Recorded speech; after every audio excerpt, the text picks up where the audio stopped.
Welcome to today's webinar, The Real Cost of Care, Making the Case for a Life Care Plan.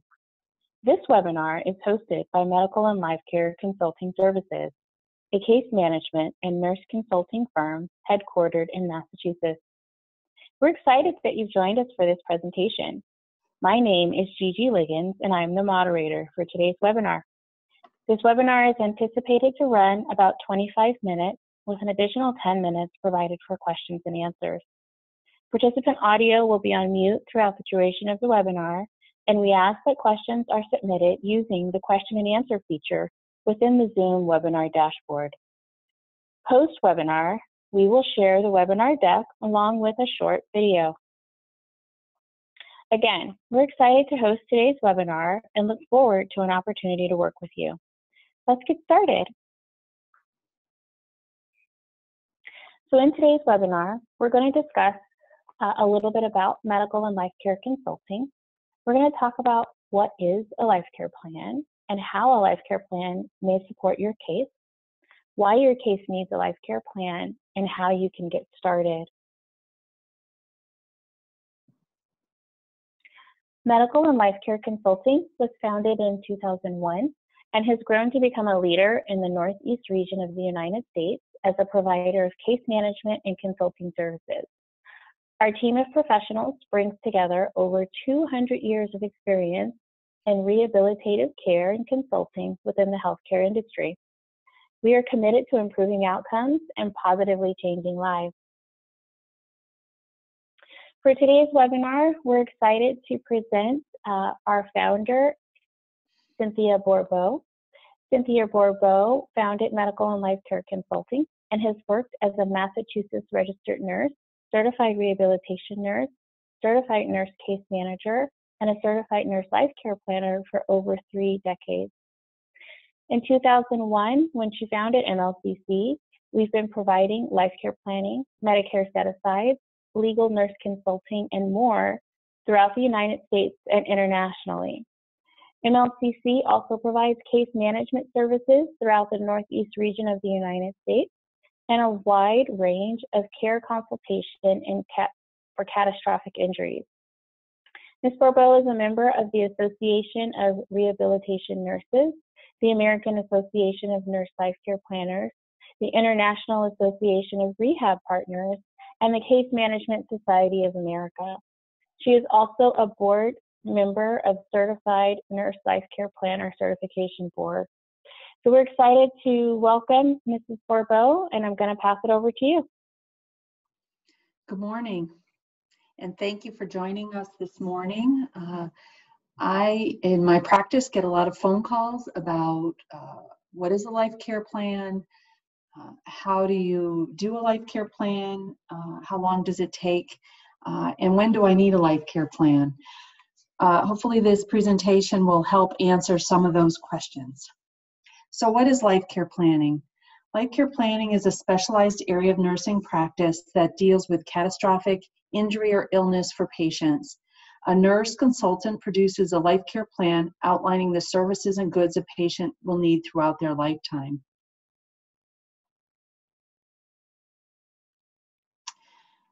A life care plan is a tool used for estimating the treatment and goods needed to maximize the patient's health status and identify the costs of that care over the patient's life.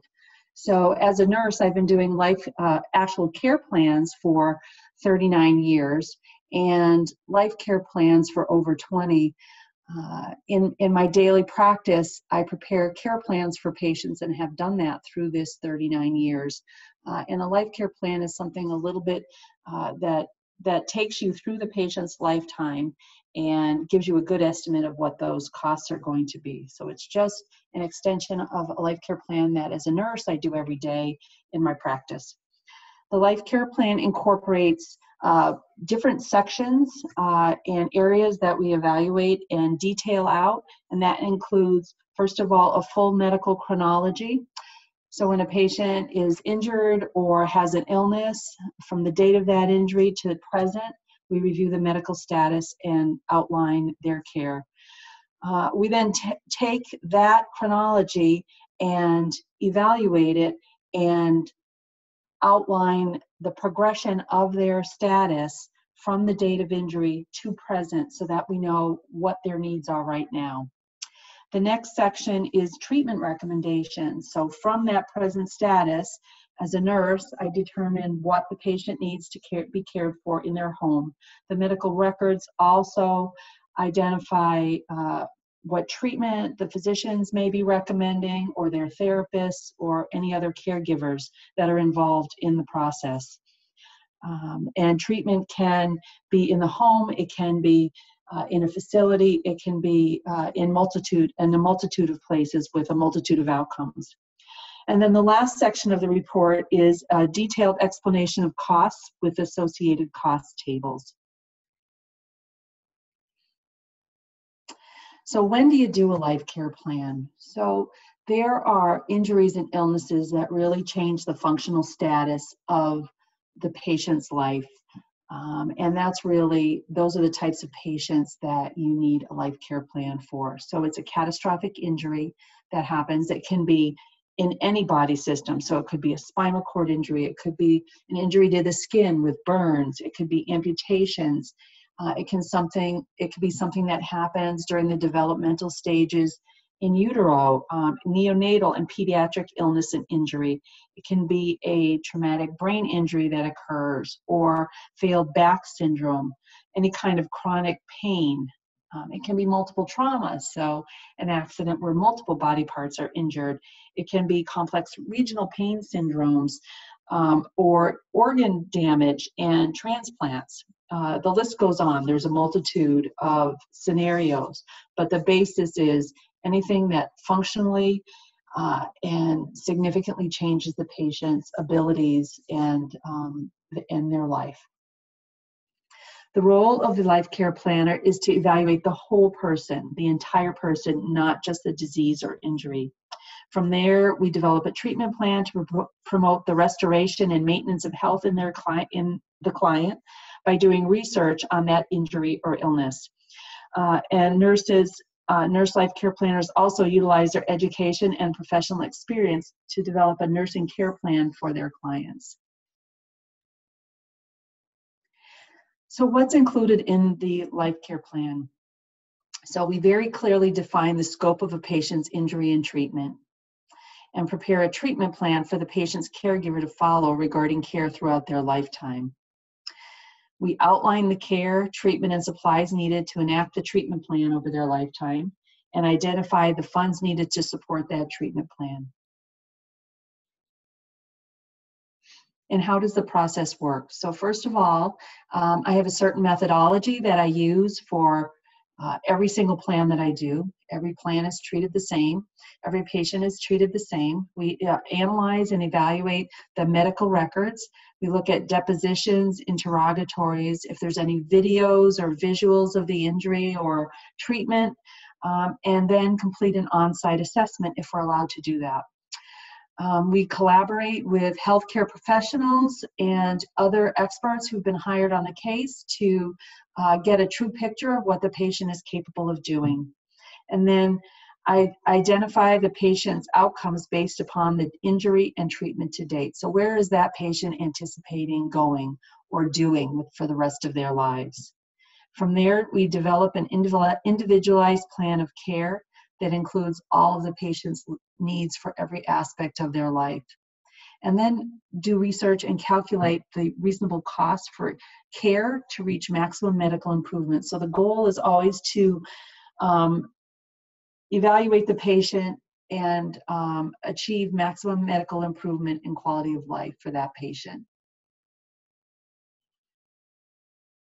How a life care plan supports your case.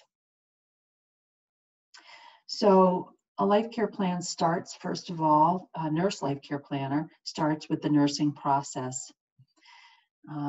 Everything we do is evidence-based. It's based on the patient's medical records, and we start evaluating that as we do the chronology. How many urine infections they've had, how many respiratory problems, how many falls in the home. All of this goes into our nursing diagnosis and determination of what their needs are.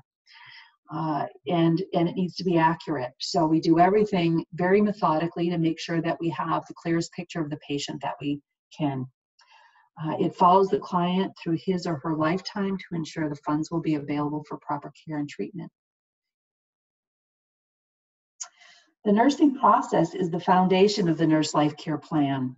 It's used to formulate a plan of care to identify the client's individual needs. And again, this is what I do every day in my nursing practice. We do assessment. We determine what the nursing diagnosis is. And you'll notice in our report, the report that I complete now includes nursing diagnosis. We do planning, what the treatment plan is going to be, how we're going to implement it, and then evaluate the outcome to see if it's effective. You know, if people have repeated urine infections, there's a reason they have repeated urine infections. So recommendations are made or a plan is put in place to prevent that from deteriorating, causing further damage to the patient. Everything is evidence-based again.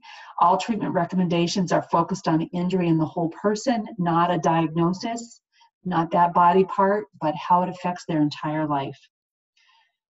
The treatment, the determination of treatment, again, is found in the patient's medical records and the practical application of the findings of the best available current research and treatment recommendations out there regarding the subject.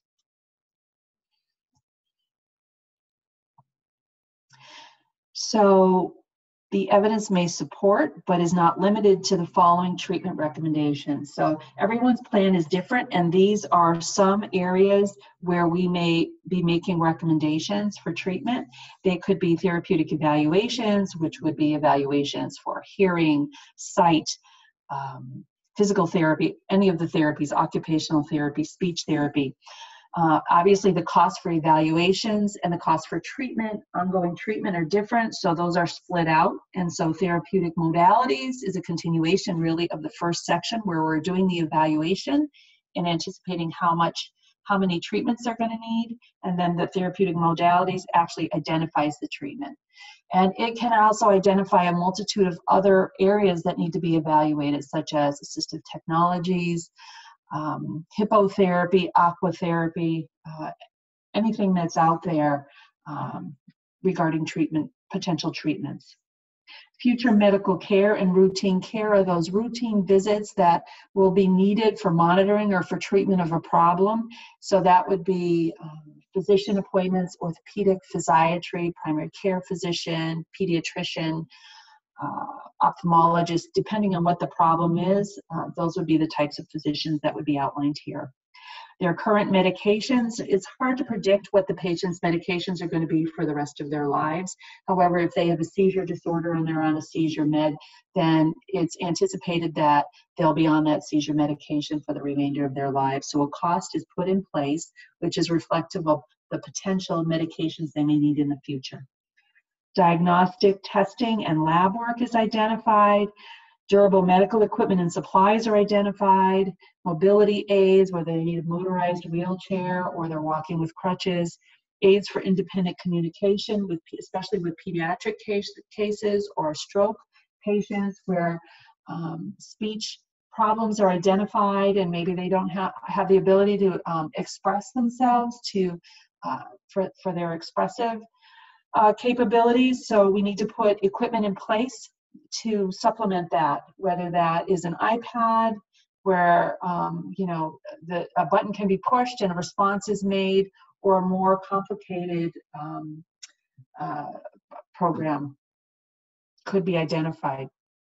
Orthotics and prosthetics, skilled nursing services versus home care, PCAs, home health aides, LNAs, depending on the state that you're in.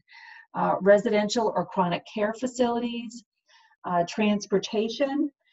Transportation can include, if a patient is no longer able to drive, the mileage and the cost of transportation that is purchased for them, or modifications of a van for transportation by the family. Architectural changes, a lot of times people are injured and can't come home after an injury because they're no longer able to walk and their apartment is on the 3rd floor and there's no elevator. So changes need to be made, whether it's a handicap accessible apartment or a home or modifications to a home.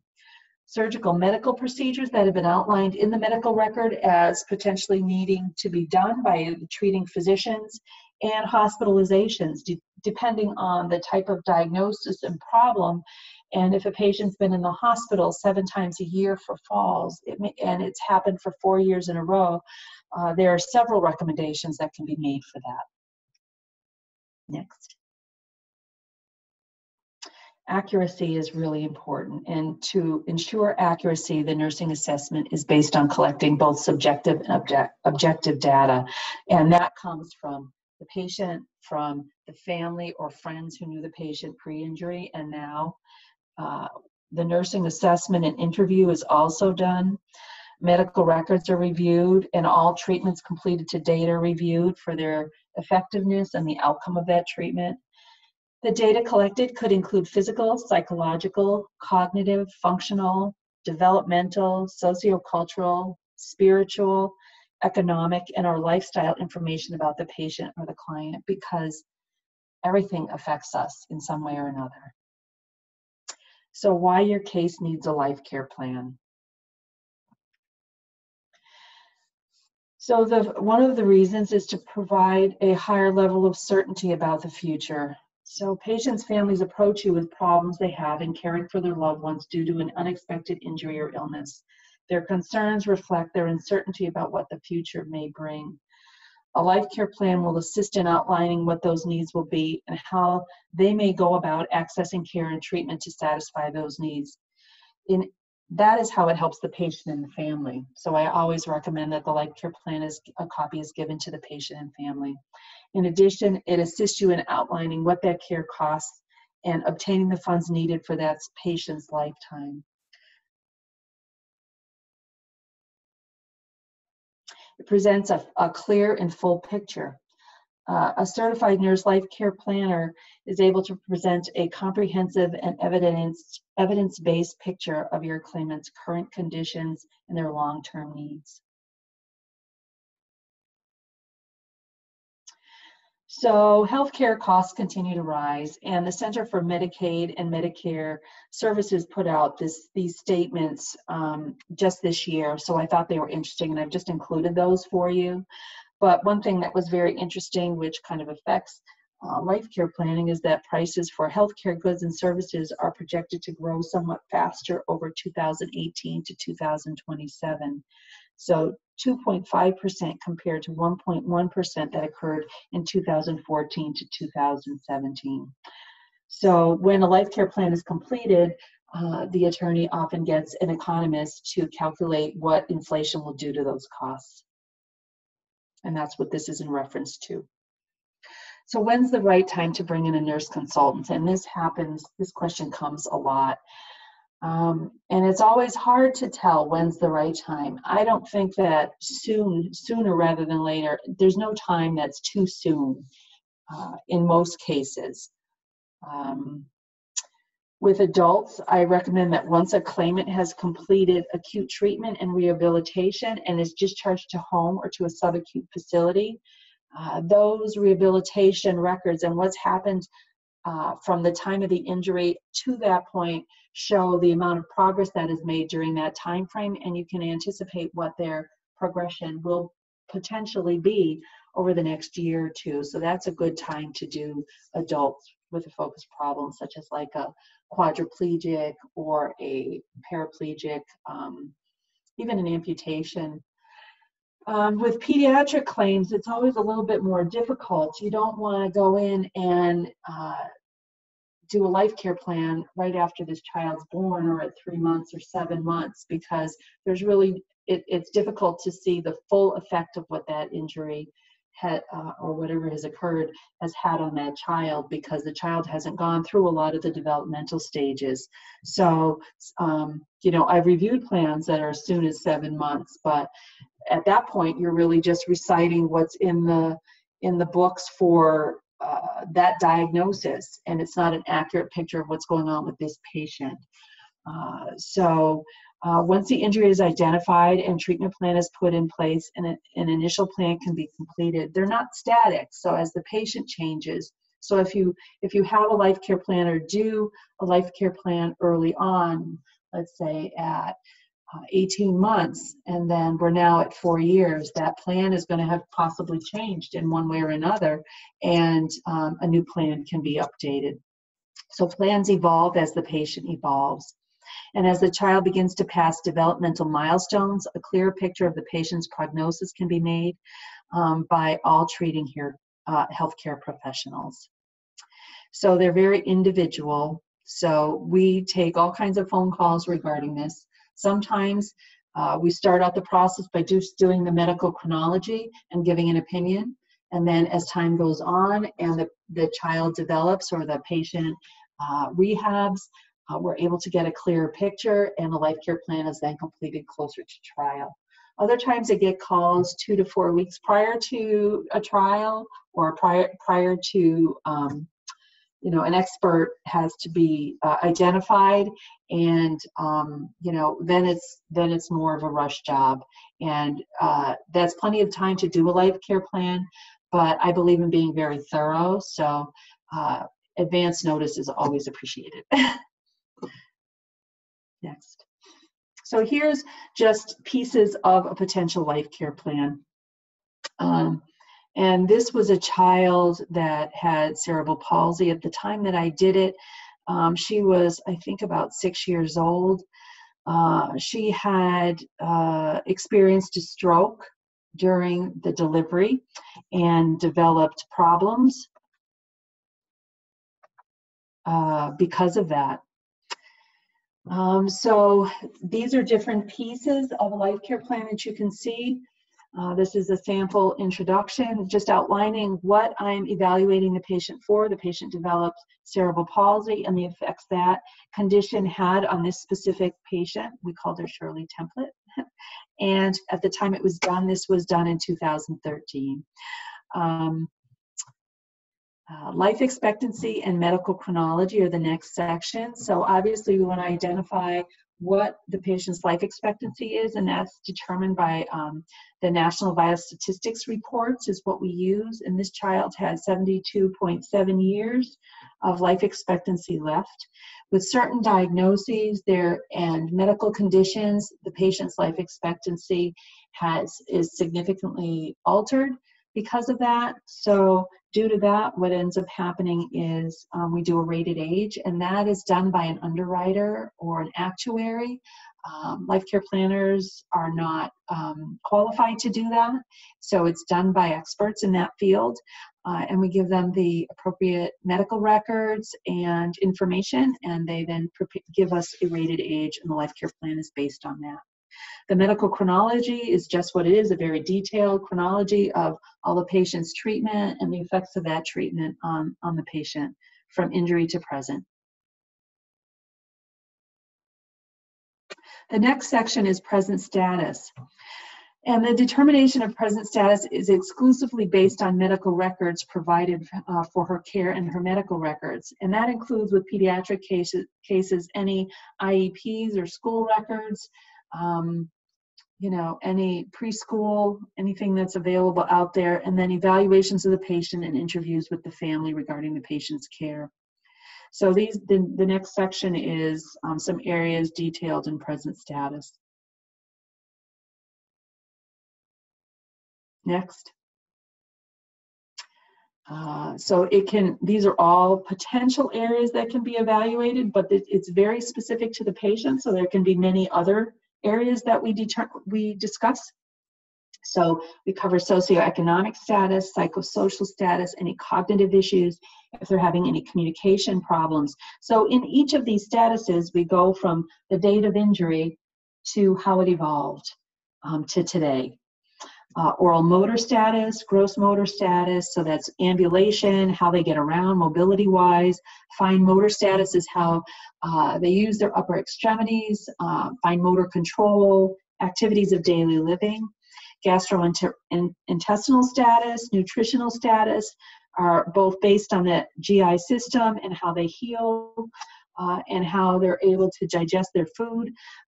Cardiac status, respiratory status, bowel and bladder status, any seizures that have occurred, vision and hearing impairments, spasm and tone for people with spinal cord injuries or head injuries, pain status, skin integrity status, and again, these are just a few of the obvious ones. So here, so we do the present status, and then we go into the treatment recommendations section. And so each treatment recommendation is detailed why that treatment is recommended. And this is a sample of a summary table that's at the beginning of that section. So you see on here, it says Life Care Plan number 1. So in a patient's lifetime, there are different things that can happen to them as they're developing or living. And so the Life Care Plan number 1 is oftentimes very straightforward injuries where you know, this is just what is going to happen, and the patient's able to take care of themselves, but this is what they need to take care of themselves. Sometimes, though, oftentimes patients are not able to take care of themselves, so there are several different scenarios that can happen, and one would be that the patient stays at home with the family, and this is what their care needs are there. Another option might be in a residential home, or a pediatric center, or you know, a head injury center, or it could be that they're in their home but they don't have family members to take care of them, and what does that require? So each plan identifies what's needed in each of those scenarios. And at the beginning of each plan section, there is a summary table that you see here, which covers all the different treatment recommendations for that specific patient.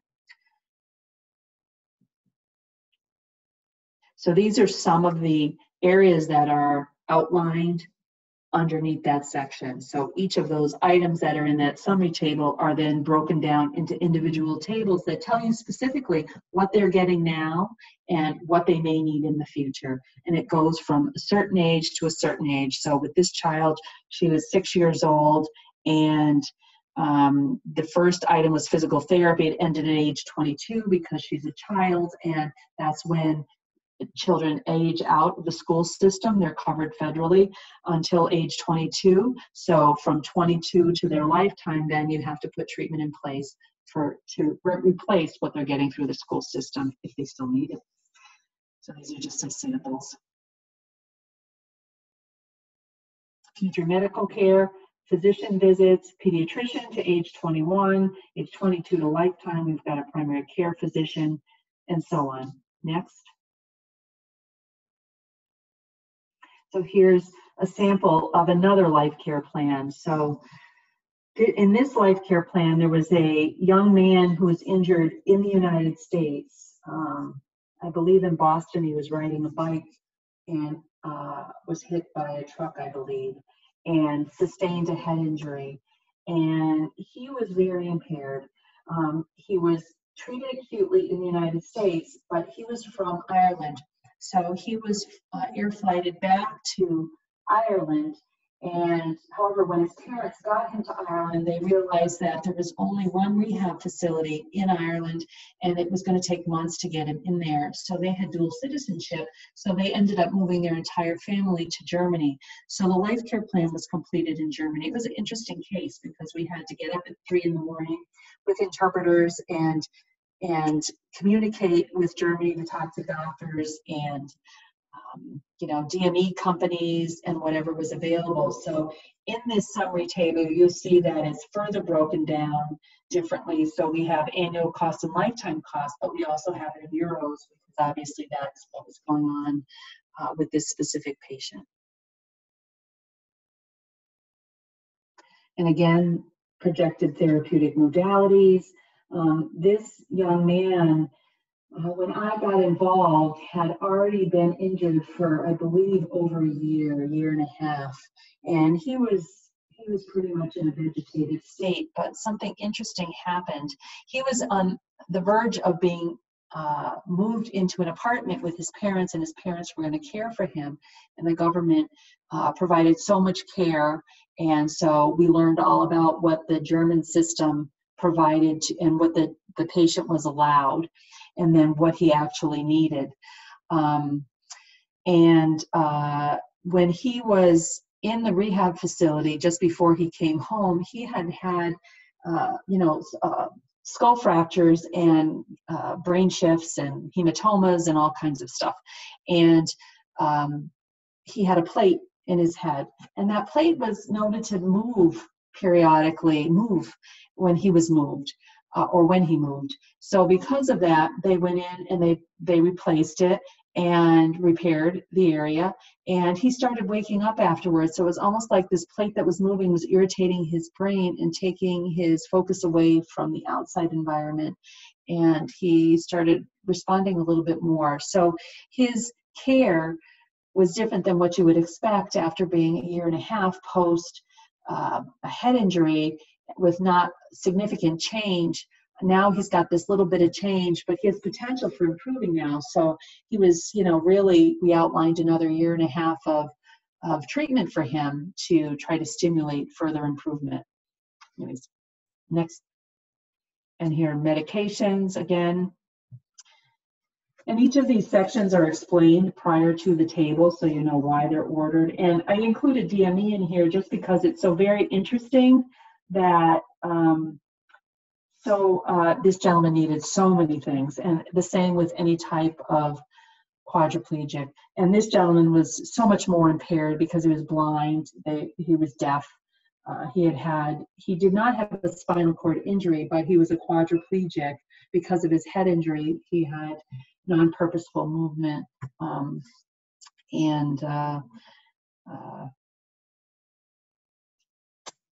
that was that. Next page. Just if you could scroll through these quickly, there's just 4 pages of medical equipment. Orthotics and prosthetics. Home care, visiting nurse. So obviously he was there 24 hours a day and needed assistance 24 hours a day. And we had a nurse going in for a period of time to address medical issues. And then as he got better, he didn't need quite so much of the skilled nursing. Next. Obviously, we did plan number 1 and plan number 2 for him, and plan number 2 would be that he would not be able to live at home, but would have to go back to a chronic care facility, and that's what this table reflects.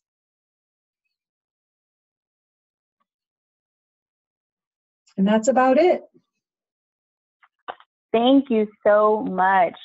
Thank you for your presentation. That concludes our the real cost of care, making the case for a life care plan. So before we hop into our Q&A segment, we just want to make sure you understand how you're able to get started with MLCC. Case consultations are free, and we do welcome any calls or questions, and we're happy to assist you in determining the type of product that you may need. Keep in mind that medical and life care consulting also provides medical chronologies, medical cost projections, life care plans, Medicare set-aside allocations, and legal nurse consulting. And our contact information, as you can see, is listed below. So now we're going to go into our Q&A section, and we'll be looking for questions using the Q&A feature.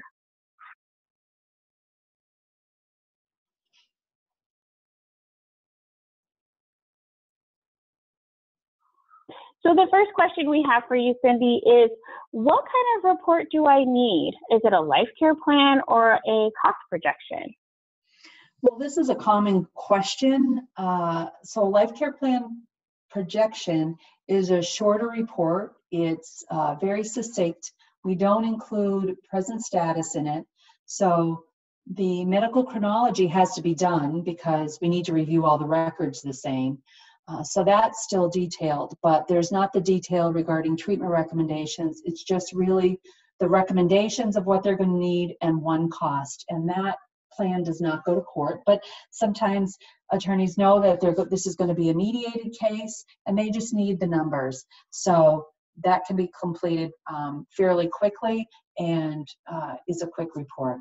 A life care plan is more involved, so when you've got that intense case that has a lot of detail and you have opposing life care plans, that's when you would need a life care plan. Great, thank you. We got another question. So what if, say, they start with a cost projection, but then it's determined that a life care plan is needed for trial? Can that report be expanded, or are we starting from scratch? So we're pretty excited because over the last couple of years, I've been doing this for a long time. And in the past, we've had, Excel documents that we would fill, and obviously it would do the calculations, but you never really trust it because there's always room for error. So we want to be very accurate. So we developed a computer program that now has the ability to convert some of these things. So if we did a projection, we would then be able to just switch something in the computer and it would turn it into a life care plan, and we would then be able to add in the sections that are not in there. So add in our reasoning and present status and our reasoning for the treatment recommendations. And then obviously a projection would only do one cost, and life care plans have to be 3 costs researched and an average done. So we do that. Great. Here's another question. How many hours does the life care plan take to develop?